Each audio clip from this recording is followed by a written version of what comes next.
Shalom. Shalom, shalom, and Chag Molet Sameach. That is happy holiday of the birth, right? And happy feast of the Nativity, and happy Chanukah to all of you. You know, this year Christmas and Chanukah occur at the same time, right? Chanukah begins this coming Sunday, the 22nd of December, and ends Monday, the 30th of December. Now, before we begin, I'd like to congratulate Tammy. I don't know if she's here. She's downstairs. She just finished her master's degree in psychoeducation, and it took her a long time. There was part-time, and I think this is a great achievement. She can hear it. J'aimerais partager avec vous une nouvelle qui est vraiment particulière. Vous savez, il y a une nouvelle théorie de la conspiration qui vient de commencer, qui s'appelle The Jew Coup, c'est-à-dire le coup juif. Par définition, un coup, c'est quelque chose qu'on reçoit quand on frappe. Et ils disent qu'il y a un coup qui a été organisé par les juifs. C'est une conspiration antisémite qui maintenant est apparue au moment de ce qui s'est passé avec Trump, l'impeachment. Et comme tout le monde le sait, eh bien, mercredi dernier, le 18 décembre, le président des États-Unis, Donald Trump, a été révoqué par ses opposants, les démocrates. Mais c'est plus qu'un mouvement politique, parce que en fait, Trump continue sur sa lancée malgré ça. J'aimerais vous dire qu'il n'y a rien de nouveau là-dedans, parce qu'en fait le sentiment anti-juif est vraiment réapparu à la surface, parce que les gens disent que les juifs contrôlent la chambre des représentants, les banques, etc. Mais ça, c'est un mensonge qui d'ailleurs était apparu, pas seulement apparu, mais qui était apparu avant l'Holocauste. Notamment, ça apparaît dans le livre de Hitler, de Mein Kampf, là, mon combat, qui accuse les juifs de tous les problèmes du monde. Aux États-Unis, il y a notamment une personne qui parle à la radio, là, qui s'appelle Pasteur Rich Wiles, W-I-L-E-S, dit que c'est voici ce qu'il dit. C'est la façon dont les juifs travaillent. Ils sont des trompeurs, ils mentent, ils conspirent et ils font tout ce qu'ils peuvent pour accomplir leur agenda politique. Et en fait, d'après les experts qui font justement le relevé de tous les incidents antisémites aux États-Unis, plus qu'au cours des derniers mois, ce type de rhétorique est devenu de plus en plus banal, notamment dans les recoins de droite de l'Internet. Et c'est ce genre de langage qu'on entend dans l'histoire avant, malheureusement, les pogroms et l'Holocauste. Donc, c'est pas un incident isolé, parce que aux États-Unis, en 2017, les incidents antisémites avaient augmenté de 57% d'après ADL Data, et en 2018, le taux d'attaques antisémites avait plus que doublé par rapport à l'année précédente. Et puis, dans les premiers 6 mois de 2019, on a déjà fait recenser 780 cas d'actes antisémites. Et donc, la plupart des gens ne font pas attention à ces choses-là, parce que les juifs représentent moins d'1% de la population mondiale, et l'antisémitisme n'est pas facile à voir. Mais il y a vraiment des signes précurseurs qui nous indiquent que vraiment les prophéties de la fin des temps vont s'accomplir. Si vous regardez ce que dit Paul dans Romains, chapitre 2, verset 9, ça dit tribulation et angoisse sur toute âme d'homme qui fait le mal, sur le juif premièrement, puis sur les gentils. Et donc, pourquoi sur les juifs d'abord? Parce qu'ils sont toujours accusés des problèmes qui se passent dans le Moyen-Orient et en Europe. Maintenant, ça arrive aux États-Unis. Et donc, vous savez, les prophètes de l'Ancien Testament avait parlé du fait que le monde entier accuse les Juifs de leurs problèmes. Mais c'est un certain signe que le Messie va revenir bientôt. Et comme dit Dieu à travers son prophète Zacharie, dans le chapitre 14 de Zacharie, verset 2, « Je rassemblerai toutes les nations pour qu'elles attaquent Jérusalem. » Et pourquoi les Juifs, pourquoi Israël, pourquoi Jérusalem? Parce que ce sont ceux que Dieu a choisis. Et donc, quand Jésus reviendra, il fera de Jérusalem sa capitale et sa ville, et les Juifs seront appelés à être enfin la nation prêtresse qu'ils doivent être. Et donc on verra les forces du mal qui vont se déchaîner pour empêcher la venue du Messie. Et évidemment tout ça va tomber sur les Juifs. Et comme le dit Dieu dans Deutéronome chapitre 28 verset 10, tous les peuples verront que tu es appelé du nom de l'Éternel et ils te craindront. Les deux sujets qu'on va regarder aujourd'hui nous amènent justement à souligner cette vérité à propos des Juifs et d'Israël. Maintenant, nos deux sujets aujourd'hui, c'est deux festivals, deux fêtes très intéressantes, et Noël et Hanouka. Hanouka, c'est donc le nom peut paraître étranger pour certains, mais c'est en hébreu, ça veut dire la dédicace, la consécration, parce qu'à peu près 175 ans avant Jésus-Christ, les Juifs ont redédié leur temple et ont préparé le temple pour la première venue de Jésus. Hanouka, c'est aussi une des 9 fêtes les plus importantes du festival des fêtes juives. C'est pas mentionné dans l'Ancien Testament en tant que tel, mais les 7 fêtes du Seigneur sont mentionnées dans Lévitique 23 et dans Purim, le livre d'Esther, et tous les événements qui entourent justement cette fête se déroulent dans l'accomplissement de l'Ancien Testament, puisque ça se passe entre Malachie et le Nouveau Testament. Donc, cependant, cette fête est mentionnée dans le Nouveau Testament, dans Jean chapitre 10 verset 22. C'est une fête que Jésus a célébrée, et comme il a célébré les autres fêtes juives. Et donc, le symbole de Hanouka, c'est la Hanoukia. Donc, c'est un chandelier à 9 branches qui est sur la table à ma droite, qui symbolise la menorah du temple. Seulement, au milieu, il y a une bougie qui est toujours allumée. Et donc chaque jour on allume une bougie supplémentaire. L'histoire de Hanouka nous dit que les Juifs ont redédié le temple, mais qu'il n'y avait pas suffisamment d'huile qui avait été préparée pour pouvoir allumer tous les cierges, et donc il y en avait juste assez pour la bougie du milieu.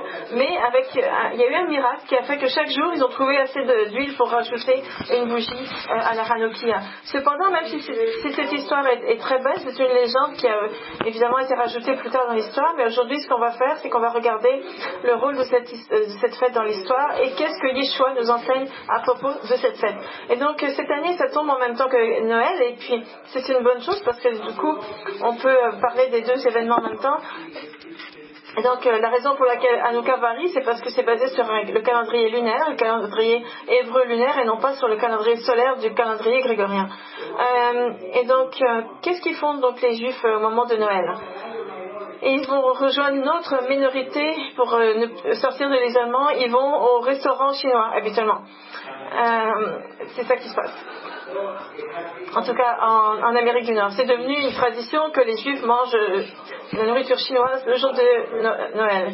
En ce qui concerne Noël, c'est aussi une fête qui est entourée de beaucoup de traditions et de légendes. C'est devenu maintenant un stimulus économique très important dans les nations de l'Ouest, puisque le chiffre d'affaires augmente vraiment de façon très importante dans le secteur de la vente au détail.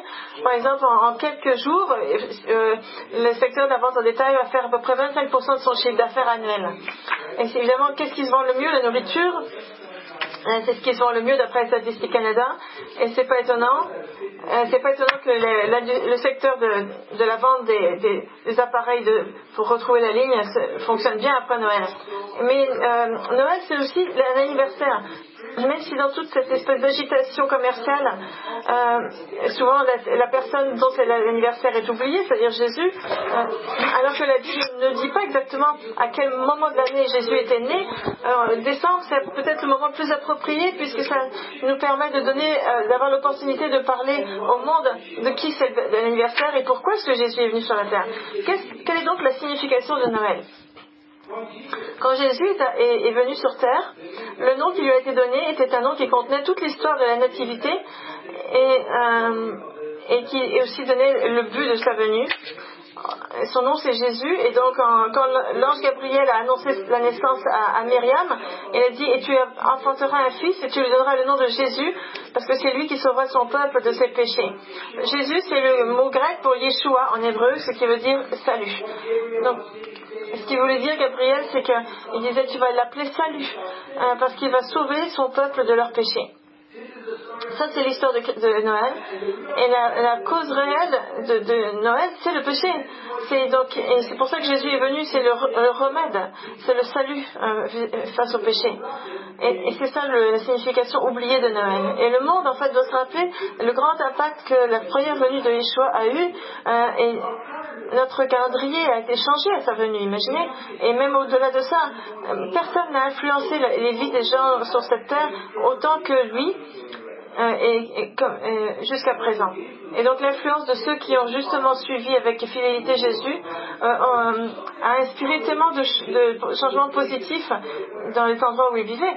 Donc le judaïsme biblique et le christianisme biblique constituent une seule religion qui met l'emphase justement sur la valeur de la vie. Et d'ailleurs on ne fait pas de distinction entre les races ni les statuts sociaux. Et c'est une religion dans laquelle les femmes peuvent trouver leurs droits et trouver le respect dans la société. Et c'est une religion qui nous demande d'aimer nos ennemis et de s'occuper de ceux qui nous blessent. Et c'est vraiment la foi repose sur l'amour, parce que le Dieu de la Bible c'est l'amour et c'est sa nature et c'est ça. Et rien d'autre ne peut se comparer à l'histoire de la nativité, qui nous dit simplement que Dieu a tellement aimé le monde qu'il est descendu sur la terre pour souffrir à tel point afin que nous puissions être sauvés.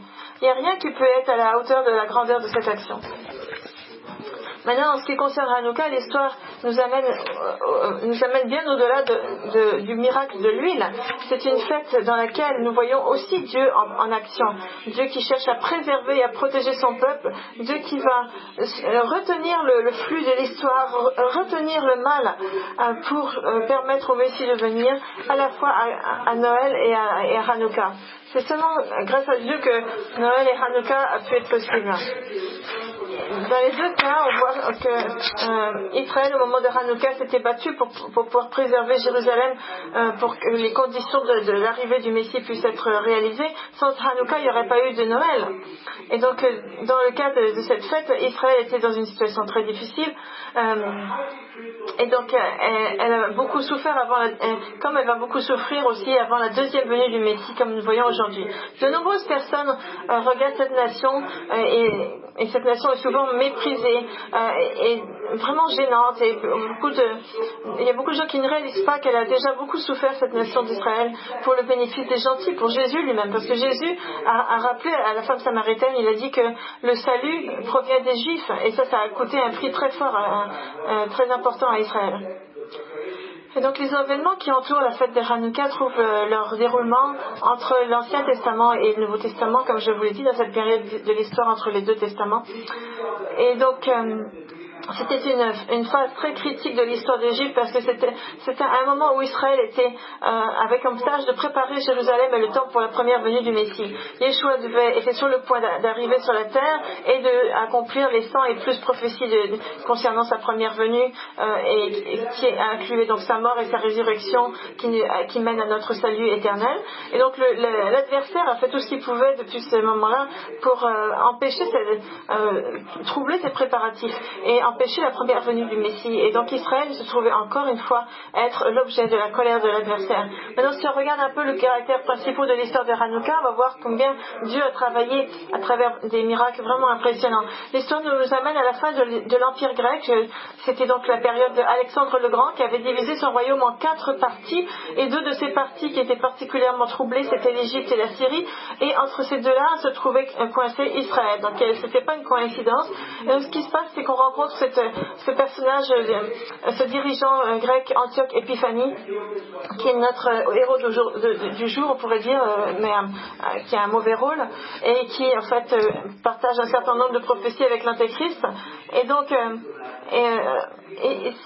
à cette époque-là, Antioche Épiphanie était humilié par l'essor de l'Empire romain, et s'était fait rejeter de l'Égypte par un général romain qui s'appelait Popilius Laénas, et donc il s'était retrouvé à quitter l'Égypte très frustré, et sur son chemin il s'était arrêté en Israël. On voit un homme qui est irrité, qui est fâché, qui a de la frustration, il se retrouve à l'endroit où le Messie devait justement bientôt arriver. C'était une situation idéale pour l'adversaire pour créer le plus de dommages possible. Et il était tellement méchant avec les Juifs à l'époque les Juifs ont changé une consonne de son nom. Au lieu de l'appeler Épiphanie, ils l'ont appelé Épimanie, ce qui veut dire Antioche le fou. Et ce qu'il a fait, cet homme-là, vous allez voir, c'est intéressant. Ce qu'il voulait, c'était empêcher les Juifs de lire la parole de Dieu. Donc ça, c'était la meilleure façon qu'il a pu trouver pour séparer le peuple de son Dieu. Et un peu comme le serpent avait fait à Ève au moment du jardin. Et tranquillement, il lui avait fait rentrer un certain nombre de doutes dans l'esprit, et il avait réussi à abîmer en quelque sorte l'autorité de Dieu dans les yeux de Ève. Et Satan est donc toujours en train de travailler avec cette tactique-là de priver un croyant des Écritures et de la parole. C'est comme ça qu'il accomplit toutes ces stratégies mauvaises. Pendant le moment de Hanouka, Antioche Épiphane a fait passer une loi qui interdisait aux Juifs de lire les Écritures. Et donc, en fait, les rouleaux de la loi étaient confisqués et brûlés. Et parce que dans les Écritures, ça parle du Messie, de sa venue, etc. Et donc, Antioche Épiphanie était persuadé que dans les Écritures, il y avait quelque chose qui était mauvais pour lui. Donc, dans le doute, il a empêché les Juifs de les utiliser, il les a brûlés. Et ce qui a fait que le peuple...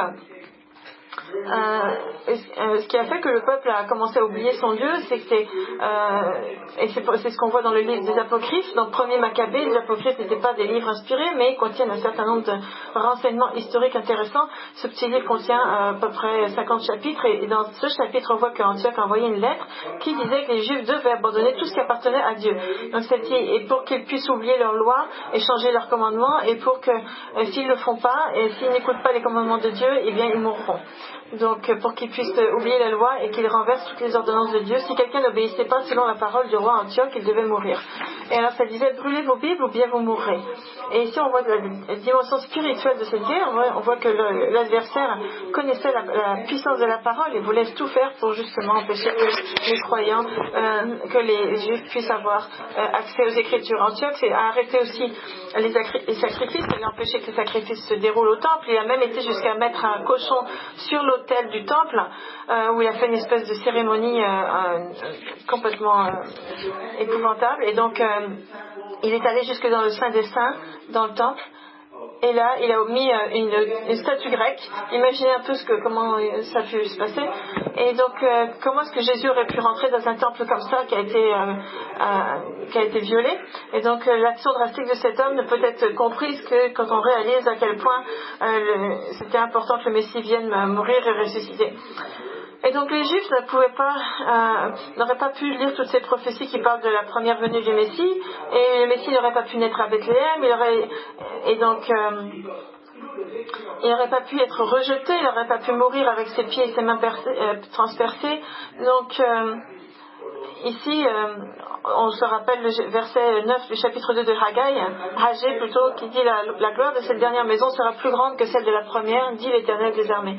On a aussi Malachie qui dit dans son chapitre 3, verset 1, voici j'enverrai mon messager et préparera le chemin devant moi et soudain entrera dans son temple le Seigneur que vous cherchez. Donc Hanouka, c'est aussi pour nous l'histoire de à quel point Dieu se soucie de son peuple, à quel point Jésus est notre sauveur personnel.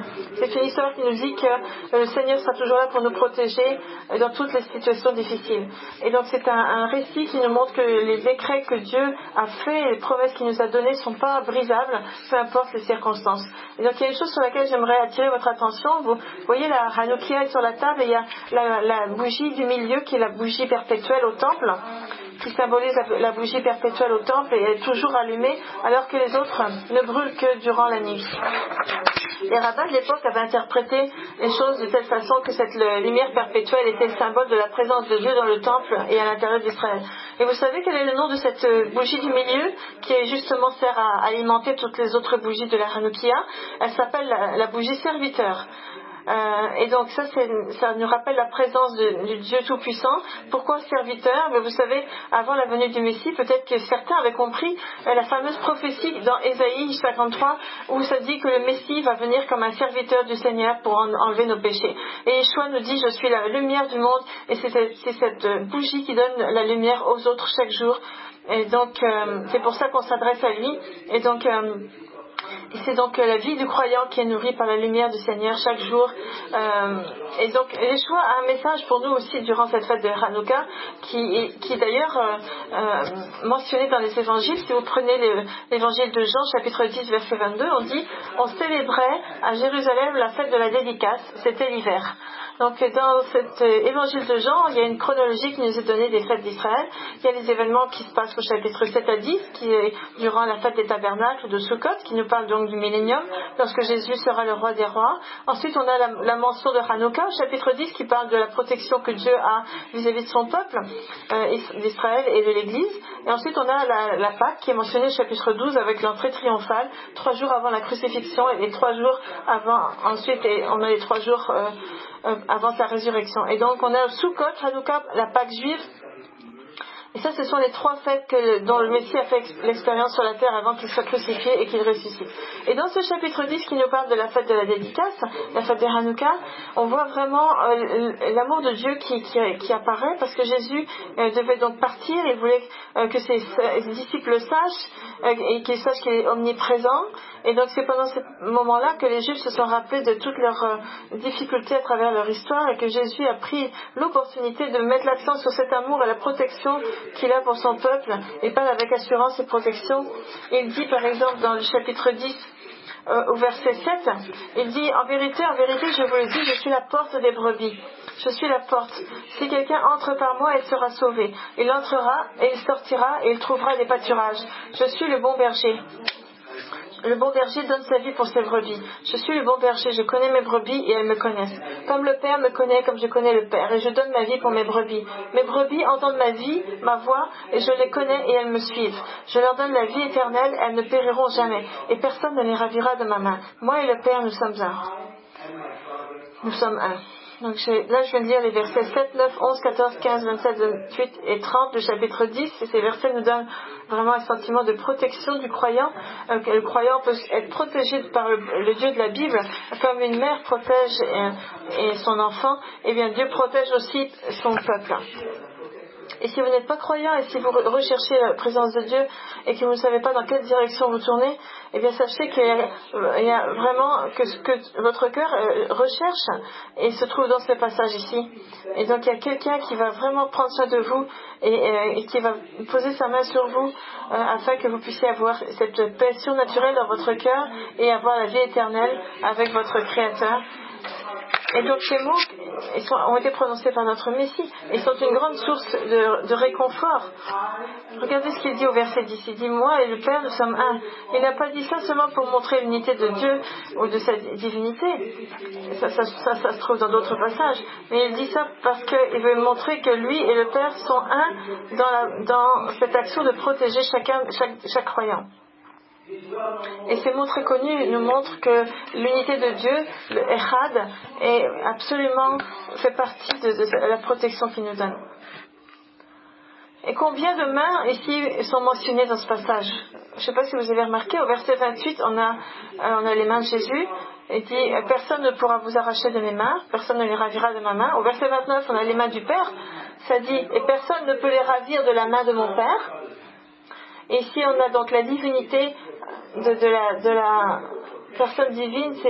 C'est vraiment, son but, c'est la protection du croyant. Je ne crois pas que ça aurait pu être dit d'une façon plus puissante que ça. Et le mot main, en grec, vous savez, ne parle pas seulement de la protection, mais aussi du fait de guider et du fait de donner une certaine puissance. En hébreu, dans la Bible en hébreu, le concept est un peu similaire. En hébreu, le mot Yud, qui est la 10e lettre de l'alphabet, était orthographié de la même façon que le mot pour la main, qui est Yad, Y-A-D. Et cette lettre Yud, Y-U-D, est la première lettre du nom de Jéhovah et était considérée comme une abréviation pour le nom de Dieu. Et donc la main de Dieu, ici, représente sa présence. Et Yeshua met l'accent sur et sa main et celle du Père pour la protection du croyant. Et maintenant, Noël. Si vous enlevez les traditions, toutes les légendes et les mythes, qu'est-ce que vous allez trouver? Vous allez trouver le plus beau message qui existe. Parce que Noël, c'est le début de l'accomplissement de ces 100 et plus prophéties messianiques qu'on trouve dans les écritures hébraïques et qui nous parlent de la graine de la femme, du Messie, du Fils de Dieu qui sont venus et qui a vécu dans le corps d'un homme et qui est mort et qui a ressuscité et donné le salut. Et ça, c'est la plus belle histoire d'amour qu'on peut lire. Et selon moi, il n'y a pas de mot qui peut décrire de façon exacte l'immensité de cette action que Dieu a posée pour l'humanité. Et Dieu il aurait pu nous sauver à partir de son trône dans les cieux, mais il nous a tellement aimés qu'il est descendu et il a vécu avec nous la souffrance, la peine, le rejet, et il est mort d'une mort épouvantable pour nous sauver. Et sa venue sur la terre, et le but c'était tout simplement l'amour en action. Et est-ce que c'est un homme simple, un prophète, un enseignant? Le monde n'a plus besoin de ça. Il y en a tellement des prophètes, des enseignants. Non. Comment est-ce que la Bible le désigne? C'est beau, c'est incroyable ce que dit la Bible à propos de Jésus. Regardez la prophétie qu'on trouve dans Ésaïe chapitre 9 au verset 6. Il est bien plus qu'un roi, il est le Père lui-même. Il y a 5 noms qui sont donnés à cet enfant, le Fils. Et le nom est au singulier. Et vous remarquez qu'en fait, cet enfant qui est mentionné est ce Dieu Tout-Puissant. Avez-vous remarqué que le Fils est en fait le Père éternel? C'est ce que nous disent les Écritures. Regardez, ça dit: car un enfant nous est né, un fils nous est donné, et la domination reposera sur son épaule. On l'appellera admirable, le conseiller, Dieu puissant, Père éternel, prince de la paix.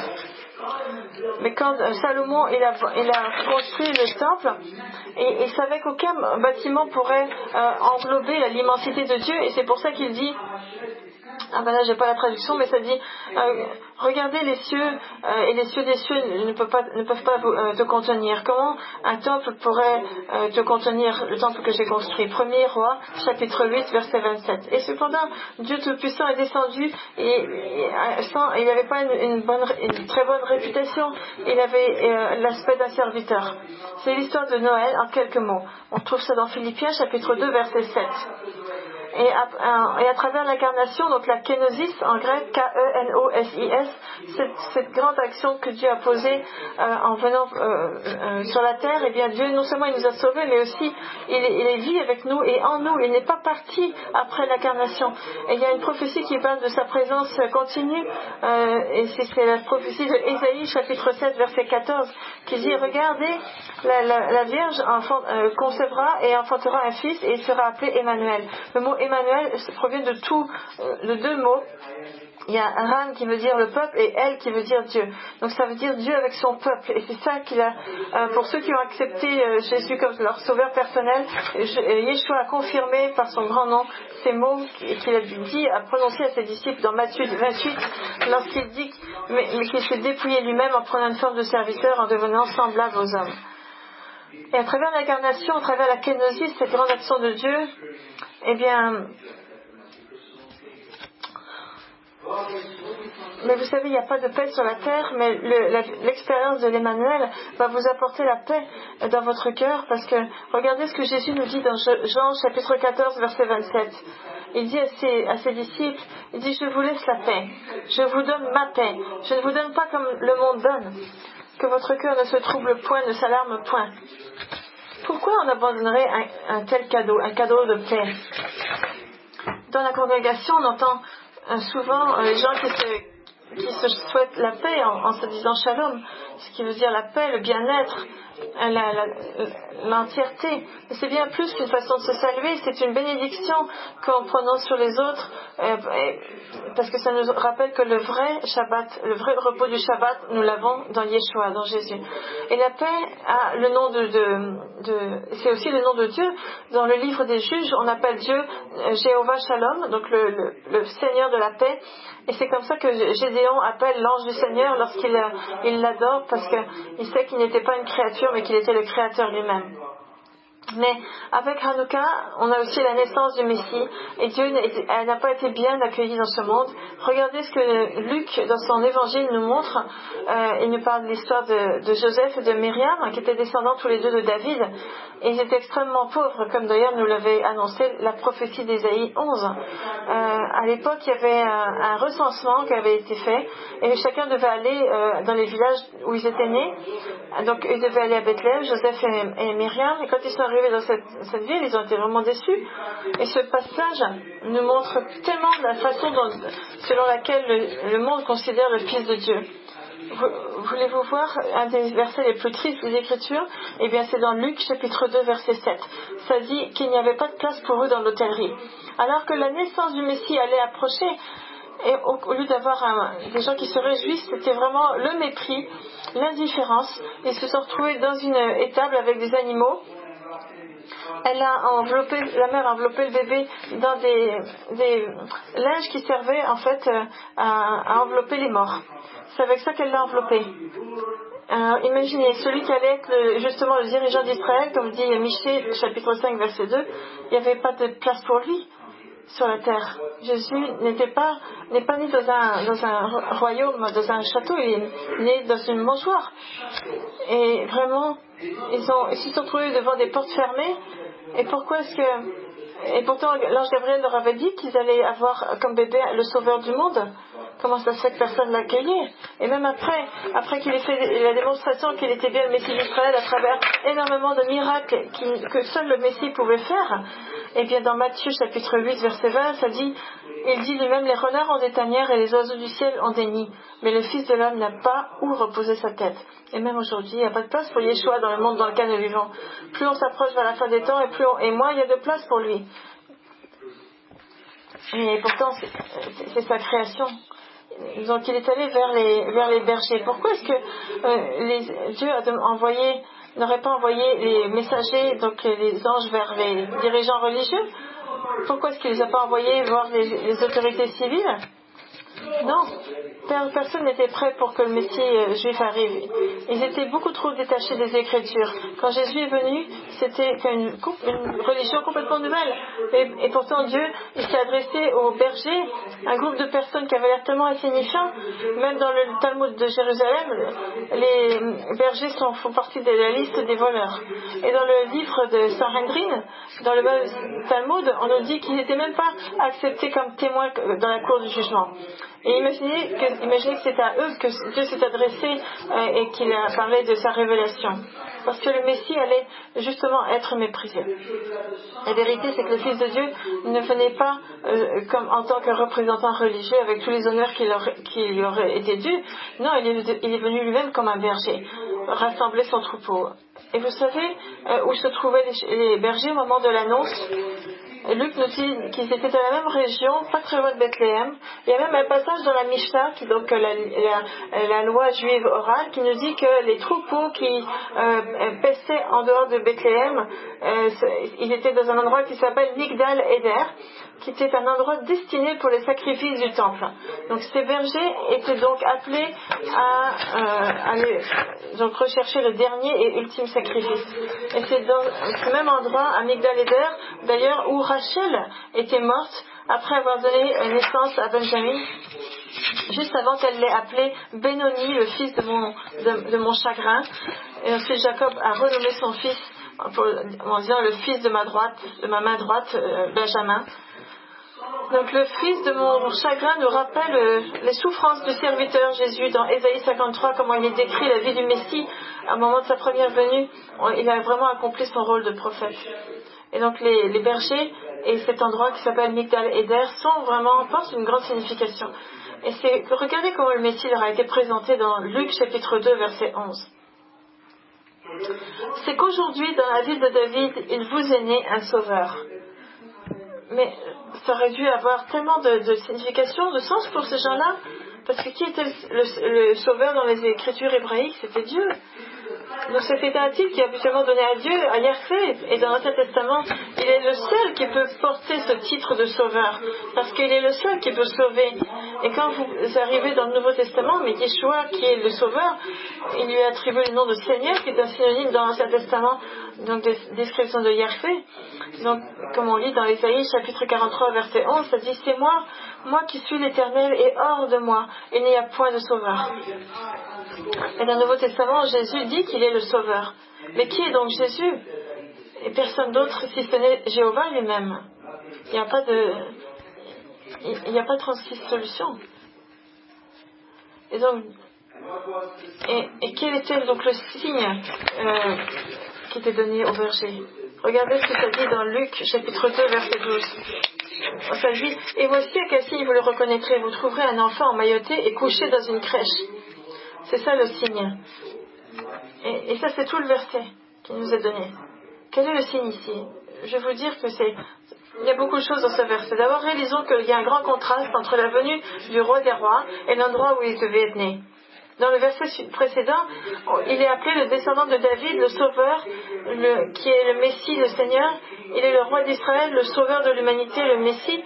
Et à ce moment-là, les bergers pensaient qu'il fallait regarder vers Jérusalem. Peut-être même qu'ils allaient se déplacer jusqu'à Jérusalem pour être les témoins de la venue du Messie, jusqu'à ce que les anges leur disent « Non, c'est pas là qu'il faut regarder. » Mais où alors? Dans une mangeoire? Est-ce que cet endroit qui est habituellement attribué à des rois? Non. Et il était emballé enveloppé dans des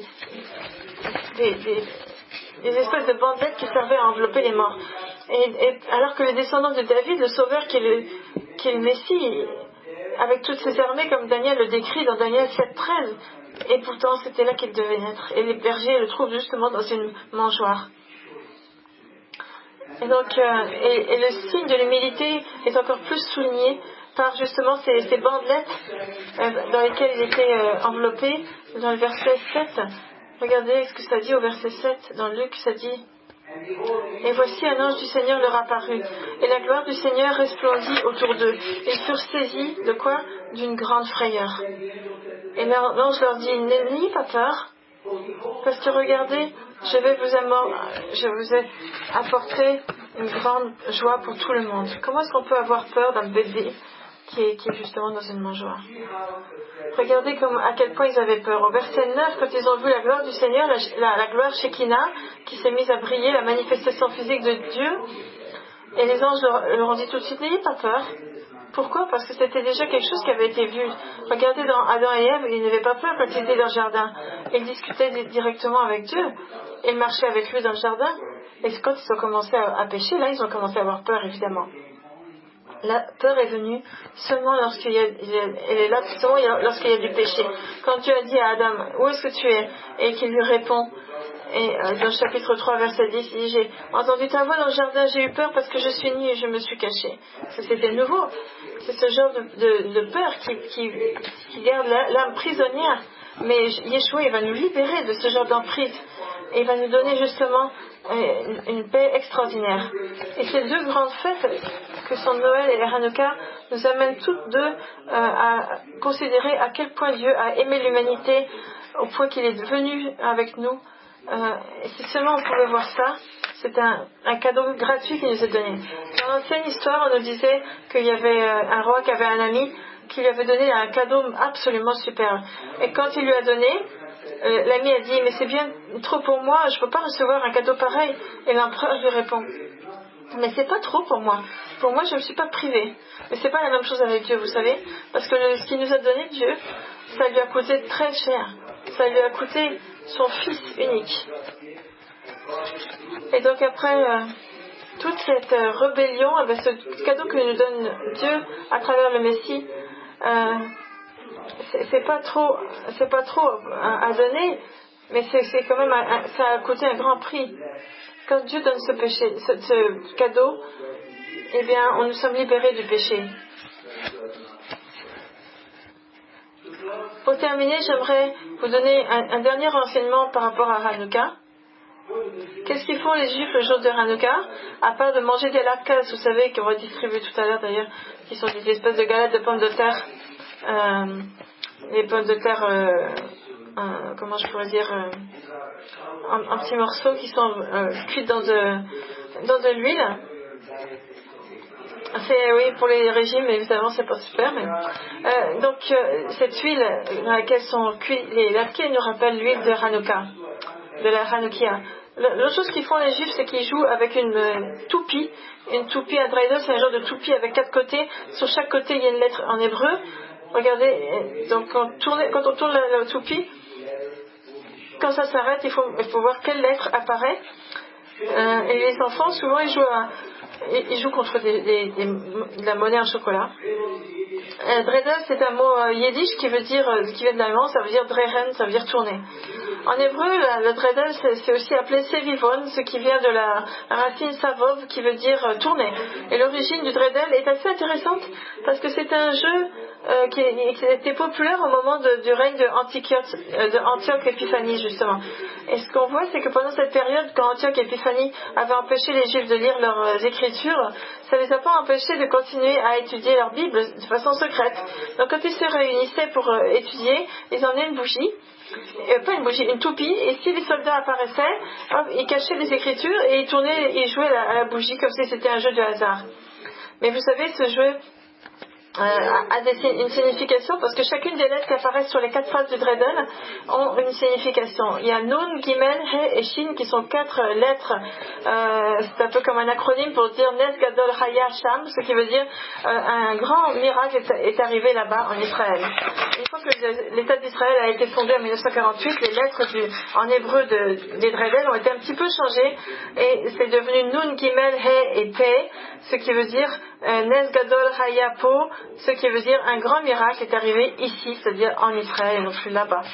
Et cette fête est là pour nous rappeler les grands miracles que la grâce de Dieu a pu accomplir. Donc cette fête est là pour nous rappeler que Dieu peut faire des miracles pour le peuple choisi. Avant de prier, je vais lire un poème qui parle justement du prix qui a été payé pour la venue de notre Messie. Ça a coûté à Marie et à Joseph le confort évidemment de la maison, puisqu'ils ont dû être exilés en Égypte pour protéger le bébé.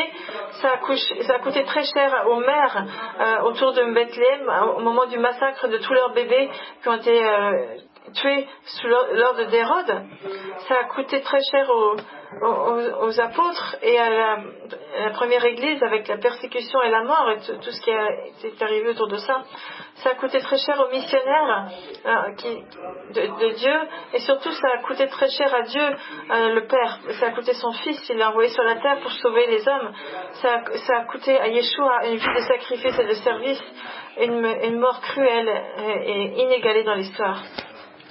Prions ensemble. Avinu Malkeinu, notre Dieu et notre Roi, tu es l'alpha et l'oméga, tu es le début et la fin. Quand tu dis que les choses sont finies et qu'il y a des choses qui vont encore venir et qui vont justement accomplir toutes les promesses que tu nous as données, tu nous as promis à travers ta parole, à travers ta bouche, que quiconque a soif pourra boire de l'eau de vie gratuitement. Nous, on a soif, Seigneur. On a besoin de ta miséricorde. Comme le daim a soif d'eau, notre âme également a soif de toi et de ta compassion. En ce moment de fête, on prie qu'on sera capable de répondre à tous ces appels, notamment quand on va voir la venue à l'horizon du début de la fin des temps.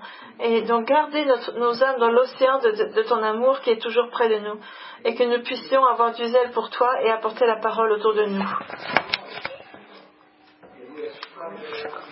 Qu'on puisse justement